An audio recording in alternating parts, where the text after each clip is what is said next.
Hello guys, आज हम next topic की बात करते हैं। और नेक्स्ट टॉपिक क्या है? डी मॉर्गन नियम एवं पूरक समुच्चय को वेन आरेख द्वारा प्रदर्शित करना। तो इससे पहले हम पूरक समुच्चय और डी मॉर्गन नियम क्या होता है इसके बारे में बात करते हैं। तो पूरक समुच्चय क्या होता है? इसको हम कॉम्प्लीमेंट सेट भी कह सकते हैं।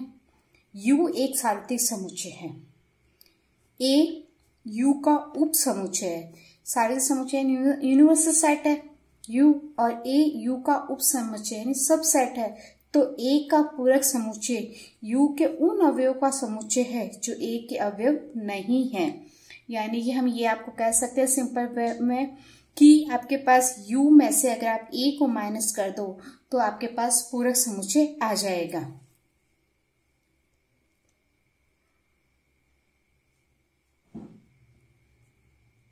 इसे हम ए डैश से निरूपित किया जाता है। यानी कॉम्प्लीमेंट सेट को हम किससे रिप्रेजेंट कर सकते हैं? ए डैश से। A dash equal curly bracket X such that X element U यानी यूनिट सेट और एक्स नॉट एलिमेंट ए का, यानी कि ए कॉम्प्लीमेंट जो है हमारे पास, इसको यू में से ए को माइनस करोगे तो हमारे पास क्या आ जाएगा? एक कॉम्प्लीमेंट सेट या पूरक समुच्चय। इसको अगर वेन डायग्राम से अगर मैं शो करना चाहूं तो वेन डायग्राम के लिए मैंने आपको बता रखा है कि आप यूनिवर्सल सेट को आप किससे रिप्रेजेंट करते हैं? रेक्टेंगल से। और ये आपके पास u आया जिसको आई से रिप्रेजेंट किया जा सकता है। ये आपके पास a, इसका सबसेट a।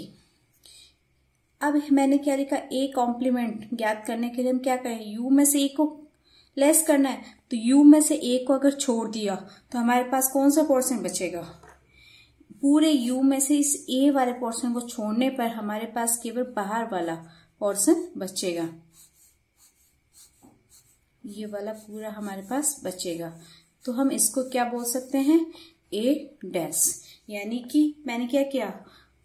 पूरे आयत में से ए एक वृत्त को माइनस कर दिया, या ऐसा कह दूं यू आपके पास क्या होगा? यूनिवर्सल सेट में से एक सब सेट को माइनस किया तो हमारे पास ए डैश आया। यानी कि एक वृत्त निकालने पर जो शेष एलिमेंट बच गए तो वो हमारे पास क्या हो गया? ए डैश। तो इसको हमने ए डैश इक्वल क्या लिख सकते हैं? यू माइनस ए।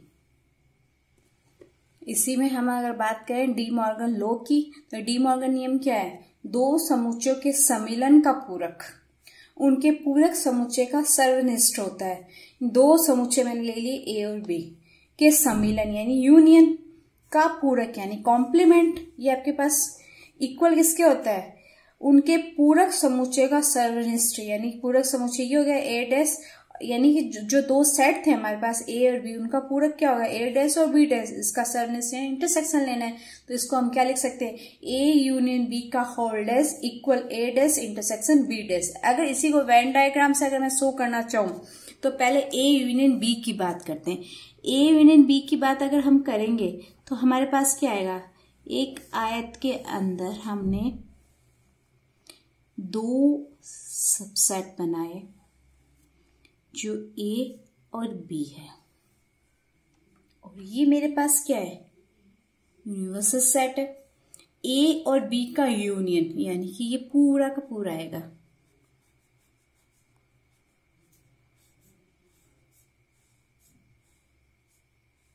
ये हमारे पास ए यूनियन बी आया, लेकिन हमें तो इसका कॉम्प्लीमेंट लेना है। तो ए यूनियन बी का अगर कॉम्प्लीमेंट मैं लूं तो मेरे पास क्या आ जाएगा? ए यूनियन बी को छोड़ना पड़ेगा। तो ये तो मेरे पास पूरा ए यूनियन बी है, इसका जो कॉम्प्लीमेंट है वो मेरे पास ये आएगा। यानी ए यूनियन बी को छोड़ते हुए जो शेष स्पेस बचेगा, या मैं कह दूं शेष एलिमेंट बचेगा, वो सब हमारे पास ए यूनियन बी के कॉम्प्लीमेंट आएंगे। यानी कि ये मेरे पास हो गया ए यूनियन बी का डैश, और ये मेरे पास हो गया अंदर वाला हो गया ए यूनियन बी। अब इन्होंने ये बताया है कि कहा है कि ए डैश और इंटरसेक्शन बी डैश दोनों क्या होंगे? ए यूनियन बी के कॉम्प्लीमेंट के बराबर। तो हम पहले इसका डायग्राम बना के देखते हैं। यही मैंने इस तरफ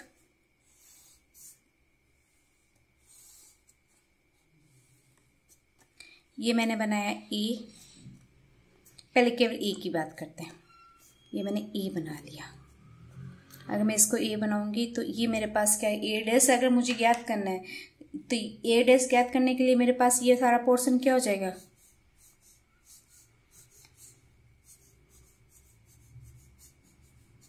मेरे पास क्या होगा ए डैश। अब बी डैश की बात करती हूँ। बी डैश की अगर मैं बात करूँ तो मैं एक डायग्राम इधर और बना लेती हूँ। डायग्राम बनाती हूँ मैं इस यहाँ मैं बनाती हूँ बी, ये यूनियन, और बी डैश की बात की मैंने तो बी डैश मेरे पास ये आएगा, ये मेरे पास बी डैश आ गया। अब इन दोनों का इंटरसेक्शन लेना है, ए डैश और बी डैश का इंटरसेक्शन। तो मैं एक तरीके से आपको क्या कह सकती हूँ, ए डैश और बी डैश का इंटरसेक्शन लें तो इन दोनों में जो कॉमन है वो लेना है एक तरीके से। तो इसको अगर डायग्राम को एक बार वापस दोनों कंबाइंड रूप में अगर मैं बनाऊं तो मेरे पास क्या आएगा, ये ए और ये मेरे पास बी, ये ए और ये बी। अब ये मेरे पास यू।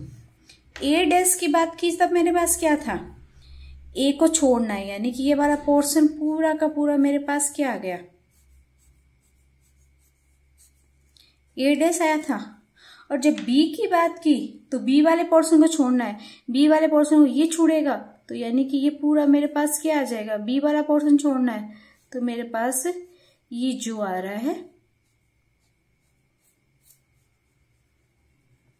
वो सब क्या आ जाएगा मेरे पास, बी डैश। अब ए डैश और बी डैश में देखो ये वाला, अब इन दोनों में क्या है, ए डैश और बी डैश का इंटरसेक्शन लेना है। ए डैश और बी डैश में से देखो हमारे पास अगर कॉमन की बात करूं तो ये पोर्शन ही तो है जो कॉमन है, दोनों का इंटरसेक्शन निकाले तो बाहर वाला पोर्शन ही तो कॉमन है। यानी कि मैं आपको ये कह सकती हूँ कि मेरे पास कॉमन पोर्शन कौन सा आ गया, ये वाला, कि दोनों में कॉमन है। देखो ये वाला पोर्शन मेरे पास दोनों में कॉमन है, ए डैश में भी है और बी डैश में भी है। ए डैश में और बी डैश में ये मेरे पास कॉमन आया तो ये मेरे पास कौन सा पोर्शन हो गया, ए डैश इंटरसेक्शन बी डैश, ये मेरे पास। अब इस डायग्राम को, डायग्राम नंबर इसको मैं 2 दे दूं और इस डायग्राम को मैं 1 नंबर दूं तो डायग्राम 1 नंबर और 2 नंबर को अगर आप देखोगे दोनों के ही बाहर वाले पोर्शन क्या है, इक्वल है। तो हम ये कह सकते हैं कि ए यूनियन बी का इंटरसेक्शन इक्वल होगा ए डैश इंटरसेक्शन बी डैश के।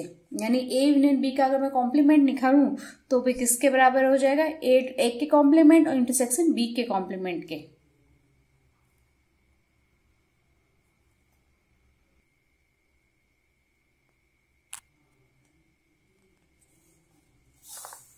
अब इसी में देखो, इसी का दूसरा डी मॉर्गन का दूसरा नियम क्या कहता है, ये दोनों समुच्चयों के सर्वनिष्ठ का पूरक, उनके पूरक समुच्चयों का सम्मिलन होता है।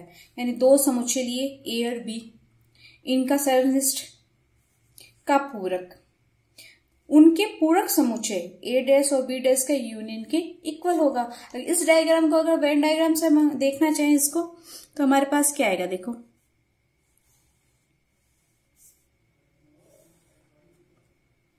ये मेरे पास ए, ये मेरे पास बी, ये ए पोर्शन, ये बी पोर्शन, ये हो गया यू। अब इन्होंने कहा ए इंटरसेक्शन बी, यानी ए और बी में जो कॉमन है वो लेना है। और ए और बी में अगर कॉमन की बात करूं तो मेरे पास क्या है, ये वाला पोर्शन ए और बी में कॉमन है तो ए इंटरसेक्शन बी ये आ गया मेरे पास, ये वाला पोर्शन मेरे पास क्या आया, ए इंटरसेक्शन बी। लेकिन इन्होंने कहा ए इंटरसेक्शन बी का कॉम्प्लीमेंट लेना है आपको, यानी कि पूरक लेना है। तो यानी ए इंटरसेक्शन बी को छोड़ते हुए बाकी सारा पोर्शन आएगा। तो ए इंटरसेक्शन बी को अगर मैं छोड़ती हूँ तो मेरे पास देखिए ये जो सारा पोर्शन है वो आ जाएगा। तो ये मेरे पास क्या आ गया, ए इंटरसेक्शन बी का होल डैश इक्वल। अब मैं इसके इक्वल वाले की बात करते हैं। इक्वल वाले में अगर बात करूं तो मेरे पास क्या आ रहा है, ये ए और बी मैंने बनाया, ए और बी ये यूनियन है। सबसे पहले बात करते हैं ए डैश की। ए डैश की अगर मैं बात करूं यानी ए को छोड़ना है, यानी ए को अगर मैं छोड़ती हूँ तो ये मेरे पास आएंगे सारे, केवल ए नहीं लेना है, ए के अलावा जितने भी है एलिमेंट वो सारे आएंगे। या मैं ऐसे कह दूं आपको कि ए की जो स्पेस है, खाली स्पेस, वो सारा आएगा ए को छोड़ते हुए। उसके बाद अगर हम बात करें बी डैश की, बी डैश की अगर मैं बात करूं तो बी को छोड़ दो, बी को छोड़ते हुए सारे आपके एलिमेंट आएंगे बी डैश में। ये मेरे पास आ गए बी डैश में, तो ये हो गया मेरे पास बी डैश। अब ए डैश और बी डैश का कॉमन लेना है, या कह दो इसका यूनियन लेना है, जो ए में भी हो और बी में भी हो। देखिए बात करते हैं, जब ए डैश की बात की तब तो आपके पास क्या आ गया था, बी वाला भी आया था, और जब बी डैश की बात की तब ए वाला भी आया, और यूनियन में हमारे पास दोनों आएंगे, तो पोर्शन कौन सा नहीं आएगा, बीच वाला नहीं आएगा, क्योंकि दोनों में नहीं आया था। बाकी पूरा का पूरा आएगा, तो बाकी आप क्या लिख सकते हो, ये पूरा का पूरा पोर्शन क्या हो जाएगा आपके पास, ए डैश यूनियन बी डैश के। तो हम कह सकते हैं कि ए इंटरसेक्शन बी का होल डैश इक्वल किसके हो जाएगा, ए डैश यूनियन बी डैश के। इन्हीं की प्रॉपर्टी को देखते हुए हम बात करते हैं। पहली प्रॉपर्टी क्या है, A union A dash equal होगा यूनिवर्सल सेट के। यानी कि देखो मैं इसको अगर वेन डायग्राम से अगर बनाऊं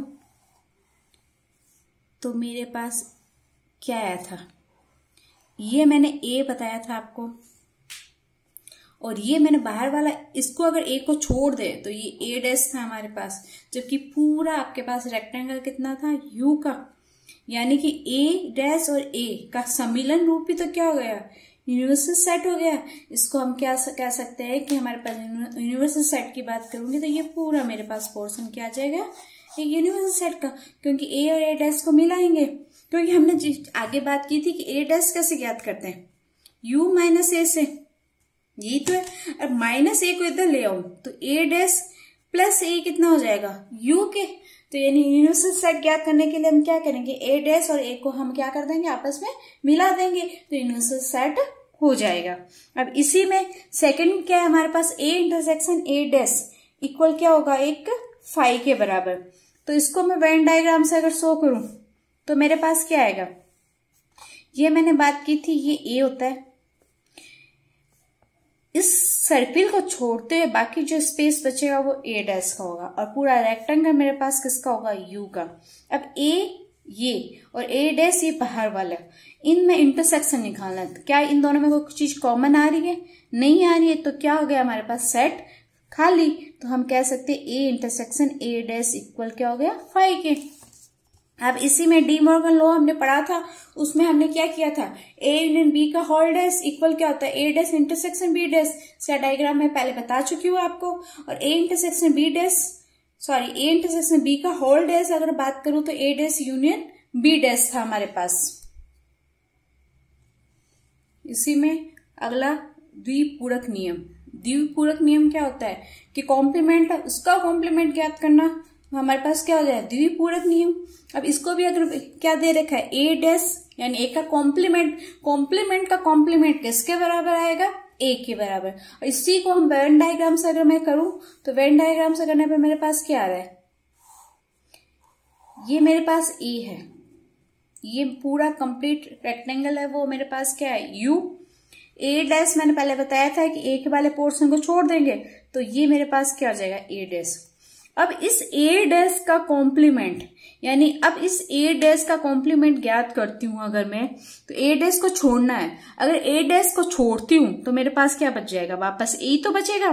तो मेरे पास क्या हो जाएगा, इसका ए कॉम्प्लीमेंट का कॉम्प्लीमेंट क्या बन जाएगा, ए के। अब इसी का अगला देखिए, इसमें क्या दे रखा है कि फाई डैश और यू के नियम बताना हमें। फाई डैश की अगर मैं बात करूं, इसी को वेन डायग्राम से अगर बात करते हैं, ये पूरा रेक्टेंगल मेरे पास क्या है, यू के। ये मैंने कोई सेट ले लिया ए, ठीक है। अब मुझे क्या करना है, फाइव डैश बताना, यानी फाइव तो मेरे पास एक तरीके से क्या होता है, एम्प्टी सेट होता है, तो मुझे सेट तो सॉरी लेना ही नहीं है। तो सेट अगर नहीं लूं तो मेरे पास ये पूरा का पूरा क्या हो गया, यू, इसको मैं यहां बनाती हूं क्योंकि इन्होंने क्या किया, फाइव बताया। फाइव तो एम्प्टी सेट है, एम्प्टी सेट के लिए मुझे यूनिवर्सल सेट में कोई सब सेट दिखाना ही नहीं है, तो मैं कहती हूं इसको यू, ये मेरे पास यू। अब फाइव डैश, फाइव डैश का मतलब, फाइव का मतलब क्या होगा, एम्प्टी सेट, और फाइव डैश यानी इसका पूरक, यानी कोई एम्प्टी सेट नहीं है। ये आपके पास यूनिवर्सल सेट है, इसके अंदर मैं कहूं कि कोई एम्प्टी सेट आ गया। अब इन्होंने कह दिया five dash, five dash equal किसके बता दिया, फाइव डैश है, यानी कि कोई ना कोई एम्प्टी सेट नहीं है। एम्प्टी सेट नहीं है तो वो कौन सा सेट रह जाएगा इसमें, यूनिवर्सल सेट। सेम ये कंडीशन, अगर यूनिवर्सल सेट का कॉम्प्लीमेंट बता दे आपको कि ये यूनिवर्सल सेट है, इसका कॉम्प्लीमेंट निकालो, तो इसका कॉम्प्लीमेंट क्या आ जाएगा, फाइव।